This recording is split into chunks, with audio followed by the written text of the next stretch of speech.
किसी ने पूछा रामकृष्ण परमहंस जी से, गुरुदेव मथुरा के रेलवे स्टेशन पर उतर रहे हो, पांव से उतरो, ट्रेन से सिर के बल उतरोगे तो गिर जाओगे। रामकृष्ण परमहंस जी कहते हैं जिस मथुरा और वृंदावन की रज में मेरे भगवान कृष्ण ने अपना चरण रखा है, उस मथुरा वृंदावन की रज में मैं अपना चरण नहीं अपना सिर रखना चाहता हूं, इसलिए सिर के बल उतरे। मथुरा के रेलवे स्टेशन पर रामकृष्ण परमहंस जी जब सिर के बल उतरे, स्वामी विवेकानंद भी देखकर आश्चर्य में पड़ गए। स्वामी विवेकानंद जी हाथ जोड़ लिए, रामकृष्ण परमहंस जी चले। चलने के बाद जैसे ही यमुना जी के घाट पर रामकृष्ण परमहंस जी पहुंचे, सारे जितने भी रामकृष्ण परमहंस जी के जितने शिष्य थे वो सारे के सारे खड़े हो गए। खड़े होकर उन्होंने एक विनती करी, रामकृष्ण परमहंस जी से एक विनती करी, गुरुदेव गुरुदेव। गुरुजी बोले बोलो क्या बात है? हमें इतनी सी बात मालूम करना है गुरुजी। कौन सी बात? भगवान कृष्ण की बंसी में ऐसा क्या था कि आधी रात को भगवान कृष्ण बंसी बजाते थे और गोपियां सुध भूल जाती थीं, गोपियां अपना परिवार छोड़ देती थीं, गोपियां अपना घर छोड़ देती थी, गोपियां अपना कुटुंब छोड़ देती थीं और आधी रात को भगवान कृष्ण की बंसी की धुन पर दौड़कर आ जाती थी। आखिर भगवान की उस बंसी में ऐसा क्या था जो आधी रात को गोपियां दौड़ दौड़ के भगवान के पास आ जाती हैं? रामकृष्ण परमहंस जी ने कहा, अगर तुम्हें सुनना है कि उस बंसी में ऐसा क्या था कि गोपियां आधी रात को भगवान के पास आ जाती थी, यमुना जी के तट पर आ जाती थी, तो मैं रात को 3 बजे बताऊंगा कि भगवान की बंसी में ऐसा क्या था। कितनी बजे रात को?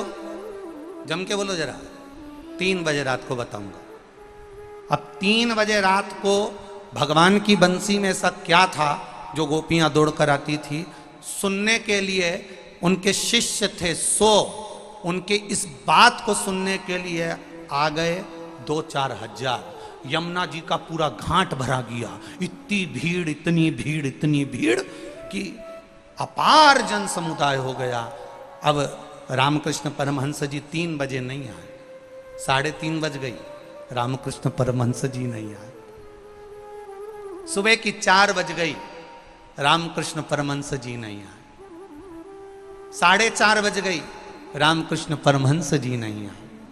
5 बज गई, तब रामकृष्ण परमहंस जी आए।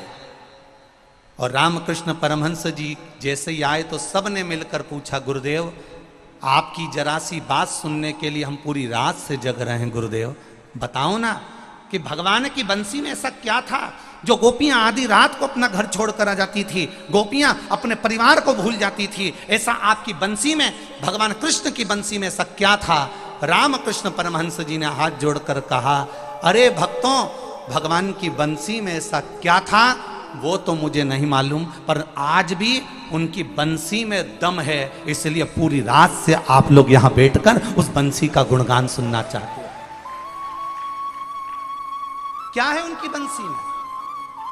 हमें नहीं मालूम, हम नहीं जानते, पर कुछ तो है, कुछ तो है उस बंसी में, इसलिए गोपियां भूल जाती थी। और इसलिए आप सब, अब कई लोग हमसे भी प्रश्न करते हैं कि आखिर ये सीहोर के रुद्राक्ष में ऐसा क्या है जो 20 लाख 22 लाख लोग पहुंच गए?